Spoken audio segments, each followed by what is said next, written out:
E aí, de repente, um deles falou para o outro que tinha sido dado o salve do Comando Vermelho para matar o novo delegado de Marechal Deodoro.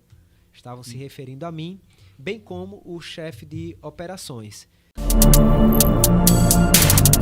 Você sofreu muito preconceito em relação à idade, porque eu era professor de matemática muito jovem também, né? Eu já fui professor, tinha o quê? 18 anos, 19 anos no tempo, até 20 mesmo. E, tipo, o pessoal, eu percebo que alguns alunos olham assim, esse professor é muito novo, será que ele sabe mesmo? Assim, dá pra perceber, mesmo que alguém não fale, né? Mas a pessoa sente ali do Principalmente público. como um caso do Maikai, por exemplo, que ele É. iniciou, né? Como foi essa? Sentia isso, Você mais ou sentiu? menos, meio, Olha, meio que você isso. imagine ingressar na Polícia Civil há 10 anos atrás, onde nós tínhamos agentes de polícia, muitos deles perto de se aposentar, ou seja, não havia mais aquele ímpeto, mais aquela vontade de mostrar serviço, ou alguns agentes de polícia que estavam ainda estudando para concurso, para buscar ser delegado de polícia, ou até outras carreiras. Como eu iria coordenar equipes como essa? Como eu iria agir com autoridade para mandar aquela equipe fazer aquilo que fosse necessário para a elucidação de crimes?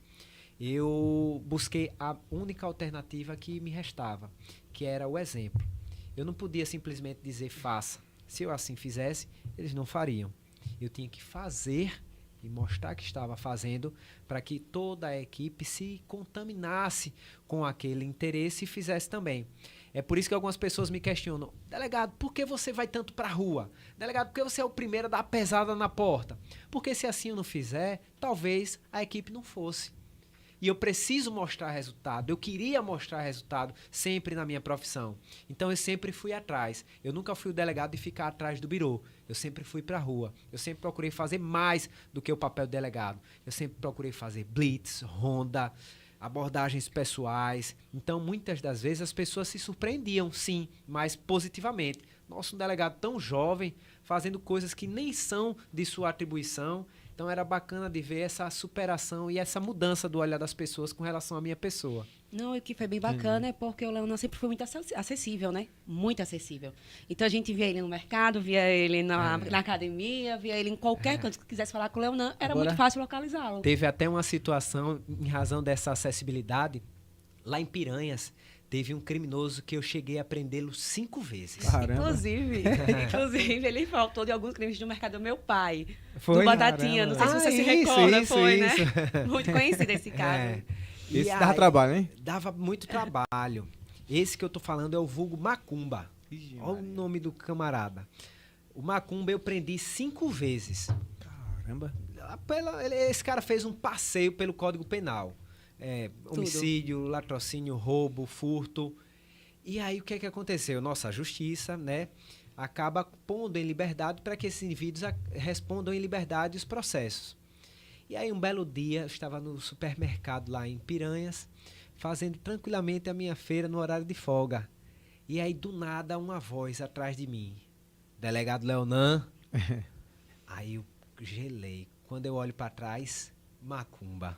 Eita, Digo, Macumba! Eu digo na minha mente, tomara que esse cara não venha com alguma represália para mim. Mas graças a Deus ele veio para conversar.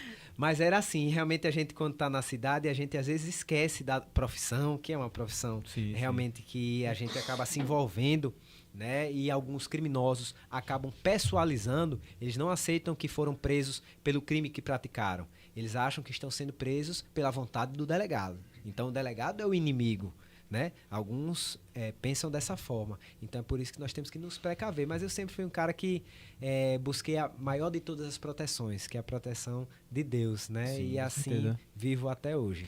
Não tem como evitar, né? A profissão tem um perigo ali envolvido. Não tem como você evitar 100%, né? Mas já teve algum caso pior do que o do Macumba? Ou esse foi o pior, cara, assim, o que mais deu trabalho pra você? Já houve ameaças, né? Já houveram Ameaça ameaças também, significativas. Isso é. Já passei por situações de ameaça, vindas de todo tipo, né? Eu já recebi desde carta embrulhada numa pedra e arremessada contra a vidraça da delegacia, Caramba. até situações onde numa interceptação telefônica em que colegas meus delegados de outras delegacias estavam monitorando criminosos em situação de roubo a banco E aí, de repente, um deles falou para o outro que tinha sido dado o salve do Comando Vermelho para matar o novo delegado de Marechal Deodoro. Estavam se referindo a mim, bem como o chefe de operações. Nós fomos à delegacia, à época o DEIC, coloquei o fone como um desses aqui no ouvido e ouvi a conversa entre os dois indivíduos que foram interceptados. E ali na conversa a gente, eu ouvi de olhos fechados, né? A gente passa um filme na cabeça. Meu Deus, será que vale a pena enfrentar o crime dessa forma para perder a vida, né? Em tão pouco tempo, eu tenho tanto a viver. E aí eu ouvi que tinha sido dado salve do Comando Vermelho. O Comando Vermelho ele não tem hierarquia, ele pode simplesmente, o mais baixo clero, decidir matar um delegado que ele pode. É diferente do PCC, que realmente é hierarquizado, existe ordens, subordinação. Então aquilo tornou a situação ainda mais temerosa. E quando eu botei o fone, que ouvi aquilo, eu não tive outra reação, senão agradecer a Deus e dizer, eu estou no caminho certo. É isso que eu estava buscando. Era isso que eu queria atingir como delegado de polícia. Eu quero os bandidos querendo na minha cabeça. Eu tinha que ficar triste se fosse os deodorenses indo ao delegado geral dizer, rapaz, o delegado Leonardo está indo para a delegacia, não está trabalhando, não está investigando. Agora o bandido querendo na minha cabeça, eita que eu estou no caminho certo, graças a Deus. Lógico, tomamos as precauções necessárias para que mal nenhum acontecesse. Mas na minha profissão, tudo isso jamais foi obstáculo para que eu recuasse. Eu sempre, nesses 10 anos de carreira, sempre fui para a guerra. E falo sempre, né? Você, quando você ingressa na polícia, você tem 3 caminhos. Ou você se omite, não faz nada, ou você se corrompe, ou você vai para a guerra. Eu escolhi para a guerra. Todos os 3 são caminhos sem volta. O omisso é para sempre omisso, o corrupto é para sempre corrupto, e quem vai para a guerra, meu amigo, não tem cruscão não. Você está na guerra. E graças a Deus, estamos aqui hoje para contar a história. Graças a Deus. Vai contar muito ainda, né, se Deus quiser. Amém.